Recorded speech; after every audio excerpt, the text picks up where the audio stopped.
Bem, no outro vídeo, eu falando sobre a questão que eu utilizei o canabidiol.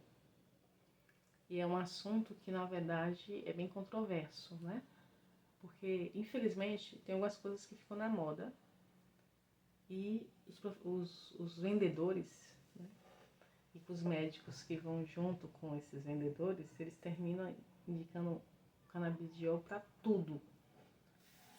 E não é bem isso. Inicialmente o canabidiol era só por prescrição médica para determinadas doenças, do tipo epilepsia, ou uma doença realmente que não tinha outras possibilidades para amenizar a dor ou o sofrimento da pessoa. Mas começaram-se a utilizar o canabidiol para transtorno de ansiedade, para depressão, para inclusive fibromialgia. E eu vou falar sobre a minha experiência. Tem pessoas que provavelmente fez uso e se deu bem. No meu caso, eu na verdade não desisti completamente, né? Falei até com o meu médico. E que, na verdade, como o canabidiol é um remédio natural, nosso cérebro produz o cannabis, né? Isso é outra coisa para especialista, só quando o meu médico fazer a live que ele pode falar sobre isso, porque eu não tenho competência para isso. Mas o fato é que nosso corpo absorve muito rápido, né? Que ele vem em gotas, você ministra em gotas e você vai aumentando o número de gotas. E o fato é que o corpo vai se habituando muito rápido, então o número de gotas vai aumentando. Então, quando eu utilizei pela primeira vez, me ajudou muito a ter um efeito mais calmante, né? De eu deitar e dormir, porque eu tenho dificuldade de deitar e dormir imediatamente. Provavelmente a maioria das pessoas com um problema crônico, doença crônica, vai relatar esse fato, até as pessoas que têm muito estresse também, né? Que não é só quem sofre de dor que tem dificuldade em dormir, né? E aí na primeira vez, tudo bem, eu achei super mágico, na segunda vez também. Aí eu fui mudando também de outra coisa, são as empresas que vendem, né? Que trabalham com esse produto. E infelizmente que eu comecei a perceber que aqui em Salvador, na região aqui, eu comprei, a qualidade não era tão boa, mas os melhores são os importados, por isso que carecem muito. Infelizmente, nem todo mundo tem acesso nem a testar, infelizmente. Então, o canabidiol realmente é algo que quem quiser experimentar, para testar tem que ter com um profissional, tem que pedir autorização na Anvisa, né? Que é tudo preenchido online. Você coloca o nome do médico, os dados do médico, que não pode ser feito de outra forma, né? Mas uma coisa que me ajudou também, que esse médico que eu me referi, né, que ele trabalha com medicina integrativa, ele verifica muito essa questão das vitaminas, né? Como está nosso corpo, né? Em termos de nutrientes, né, assim. Como é que está a vitamina D, vitamina B12 e como é que tá as carências nutricionais e várias coisas. Esse médico, meu médico, né, um dos meus médicos, ele passou várias suplementações, inclusive uma base de magnésio, uma base de coenzima Q10 que me ajudaram muito com a fibromialgia. Com a neuropatia eles não têm efeito, mas me ajudaram muito, muito, muito, muito mesmo. E eu passei o último semestre de 2025, 24, segundo semestre de 2024, e realmente até março, abril, eu estava muito bem. Conseguindo avançar nos exercícios do Pilates, conseguindo andar, eu estava realmente voando, como eu costumo falar. Mas é algo que é muito personalizado, né? Porque no passado as pessoas usavam muito essa questão de polivitamínicos, né? Assim, esses remédios, não é bem remédio, suplementos que a gente compra no mercado e tem uma dosagem única para todo mundo. E meu conselho, a minha experiência de que a gente, como eu falei, nós somos seres únicos, nós não temos nossa resposta a qualquer tipo de tratamento, não é igual. E aí é preciso que a gente tenha essa consciência de que o que serve para mim não serve para o outro. Eu posso testar de repente e adequar a minha realidade, né? Como em relação às suplementações. Eu tentei também a reposição hormonal, que a menopausa também trouxe vários problemas. Outra coisa que eu quero falar aqui também é que nem todo ginecologista entende de menopausa. Eu tive que estudar também sobre menopausa. Como tem o diagnóstico da endometriose, eu encontrei ginecologistas que não me aconselhavam fazer reposição hormonal por causa do câncer. Só que, na verdade, o câncer vem normalmente, que a gente não sabe, não tem certeza de nada, mas assim, no geral, os médicos que entendem de menopausa dizem o seguinte: se você tiver na sua família uma mãe que teve, uma avó que teve câncer de mama, por exemplo, que é o câncer mais, né, preocupa com relação a essa questão da reposição hormonal, aí sim é melhor não fazer reposição hormonal.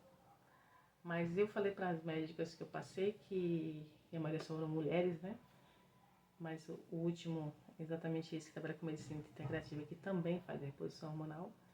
Mas eu falei, as que não quiseram fazer reposição, eu falei, mas como eu posso ter qualidade de vida? Porque o que acontece? Quando você está na menopausa e você não faz a reposição hormonal, ou você não consegue tratar, né, esse processo, né, essa fase da sua vida, de alguma forma, ela piora todo o seu quadro. Né? Já aí, nos estudos que eu fiz, eu posso inclusive procurar artigos para colocar aqui, mas eu estudei muito por profissionais muito boas mesmo, né? Que comprovaram que, né, enfim, que eu não fui só uma, eu pesquisei várias no YouTube, e que nossa imunidade piora. Isso para mim é lógico, porque a gente vai envelhecendo, nossa imunidade vai se ficando ruim, né? Vai piorando, fato, né? Então, se você já tem um problema de saúde preexistente, automaticamente com a menopausa isso piora. Porque eu vi uma frase e que o profissional dizia que o hormônio é como se fosse o combustível do nosso corpo. E é verdade. Então, quem tem muita energia, depois da menopausa fica com pouca energia, né? Para fazer as coisas, para desempenhar as atividades do dia a dia, para fazer grandes esforços. Então, imagine alguém que não tem energia, que é uma pessoa que normalmente tem fibromialgia ou neuropatia. O que acontece? Piora drasticamente. Então, eu insisti para fazer reposição. Hoje eu faço reposição hormonal.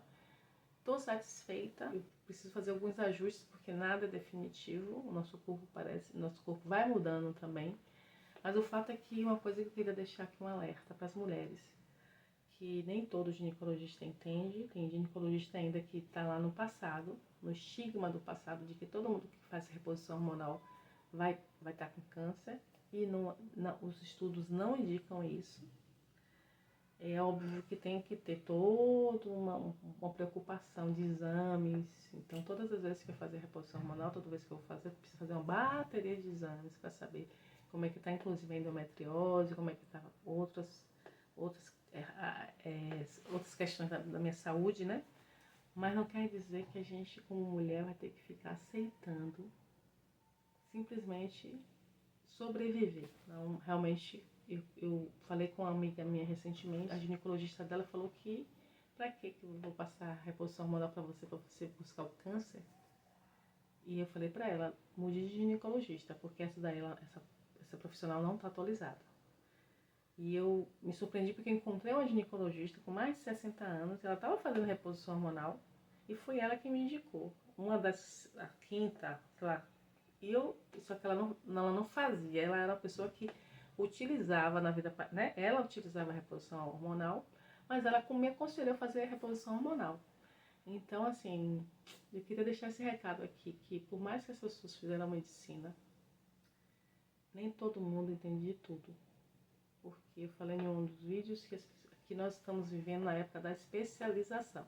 Não vou entrar aqui no mérito se é bom ou se é ruim, não vou, porque também tem tanto conteúdo a ser aprendido, tanto assunto tem de ser investigado e pesquisado, e que eu também não sei se uma pessoa só consegue dominar tudo.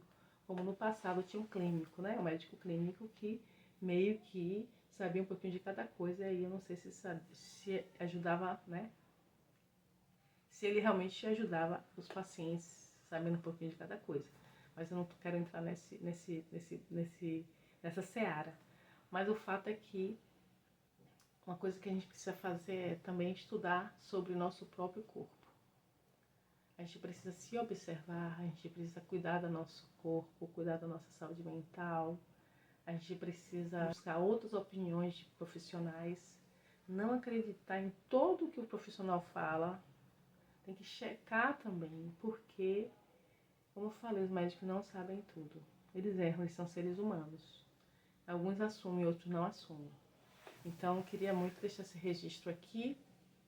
Então, existe essa questão da medicina integrativa, que para mim é muito parecida com a questão do médico clínico do passado, mas de uma forma muito mais avançada, porque eles estudam algo de uma forma muito mais global, né?